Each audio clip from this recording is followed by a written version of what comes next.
Shapiro wasn't done. He wanted to chastise JD Vance over a different association that Vance has. And you're about to hear about it in this next clip. Take a look.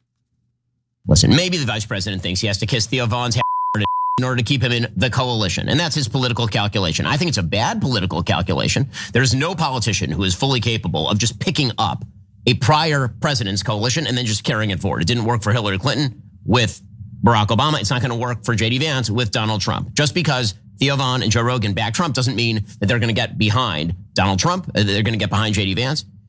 The reality is that the vice president's current coalitional strategy, I think, is deeply flawed. It is hard for me to see how he doesn't shrink President Trump's coalition across the board. But that's a political calculation. Maybe his is better than mine. It is certainly not a moral calculation. And the same is true of the vice president's consistent defense of Tucker's disgusting demoralization op, which has been in continuous operation for years at this point. You have to feel a little bit bad for Vice President Vance. Tucker helped him become vice president. The VP appreciates it, as he should.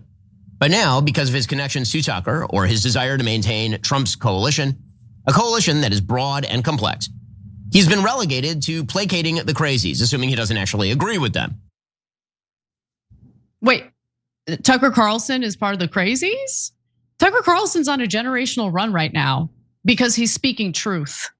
He's informing people about what's really going on with our government. And man, does Ben Shapiro hate it. Can we please get back to talking about the green M&M and how they made her more sporty and less sexy? That's the real story we should be focusing on, Cenk. Yeah. So did you hear what he said? He said that Vance should abandon Trump's coalition that led to the victory.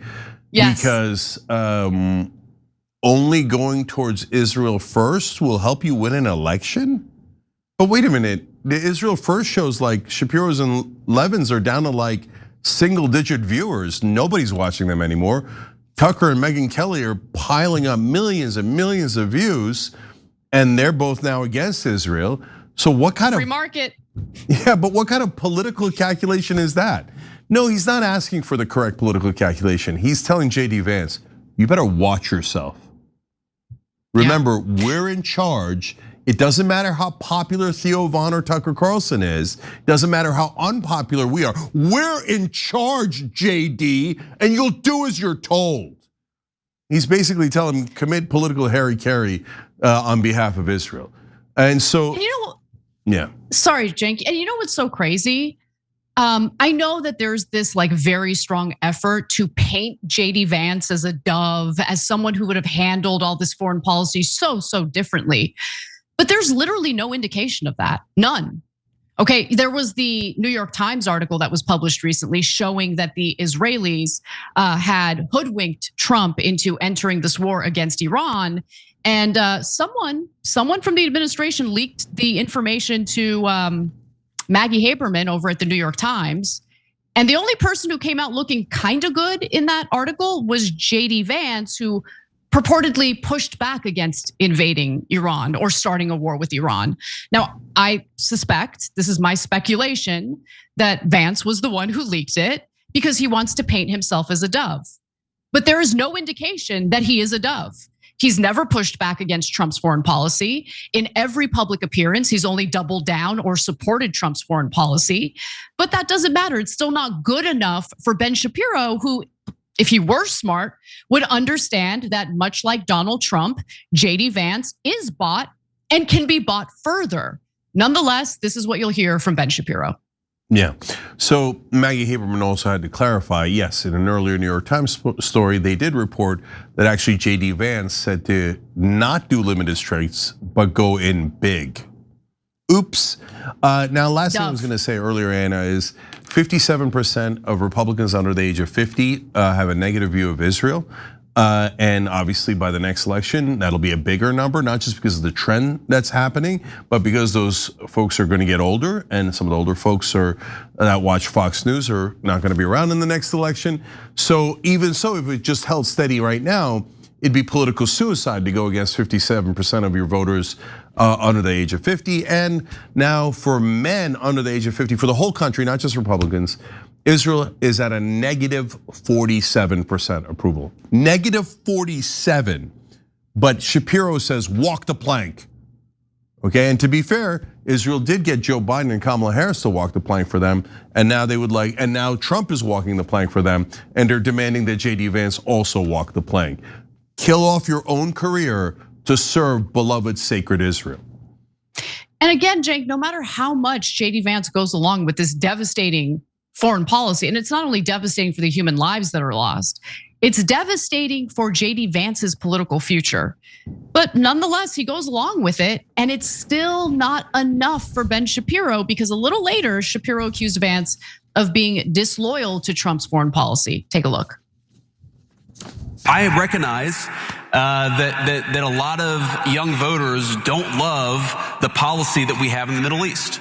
Okay, I understand that. I also know that we've secured the border. We've lowered housing prices now for 8 months in a row, and there's going to be more to come beyond that. We've made America energy dominant, which has lowered electricity costs and things like that. We've made it so that we have the lowest murder rate in 127 years. Don't get disengaged because you disagree with the administration on one topic. Get more involved. Make your voice heard even more. That's how we ultimately take the country back. Back from whom? So you disagree around with the administration. That's when you have to sound off and take the country back. Back from whom? The current president is Donald Trump. The vice president is the guy talking. If we're taking the country back from someone else, then what are we talking about? Israel. We're talking about Israel. I don't know if JD Vance is talking about Israel, but it appears that everyone is under the impression that JD Vance is talking about Israel. I don't believe him. I don't believe that he actually means it. But yeah, we need to take our country back from Israel, Ben. We live in the United States of America, not Israel. You whine about every dollar our government spends on the American people. Oh, we have so much debt. While you cheerlead endless military aid to the country you actually give a damn about. And yeah, that's Israel. Yeah. Back to you, Jake. Yeah, so they've set up all these like talking points and tropes and landmines to protect Israel all over media, right? So they say, well, if you say that Israel controls America because they have given money to 94% of our Congress, they're like, oh, that's a trope. You're saying Jews, well, I didn't say Jews control Congress. Bernie Sanders just introduced the legislation to end sending more bombs and money to Israel. You said it, I didn't say it. And then I'm saying Israel, a foreign country, their lobby gave to Congress and they control them. That's obvious, it's logical. Same thing with Big Pharma and all the other lobbies. And they go, nope, you're not allowed to say it. See, those days of you're not allowed to say it, that the Jake Tappers, the Gestapo on television used to do in the Dana bashes. For example, is our government occupied? Of course it's occupied, but it's again, not just occupied by Israel. Big Pharma normally spends even more. It's obviously occupied by the big drug companies who are robbing us blind. They've stolen probably in the order of trillions from us now, and so is Israel. $8 trillion on the global war on Israel's neighbors, right? But if you go to actually free your country from all of the lobbyists, irrespective of religion or nationhood, most of the lobbyists are corporate lobbyists.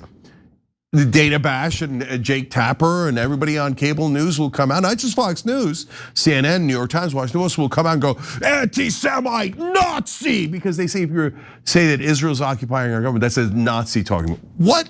You just made that up. You just made it up. So no, we don't give a flying F anymore about all of your stupid Israeli propaganda. This country is obviously controlled by all the lobbyists, including the Israeli lobby, and our politicians work for them like dogs. They've robbed us over $320 billion, let alone the $8 trillion. We keep borrowing more money from China. Our kids and our grandkids have to pay interest on that money, and we hand it over to Israel. And now we're going to murder Iranians and Lebanese people because Israel wants more land and more territory. And they say we have to support their fascism. No, we don't.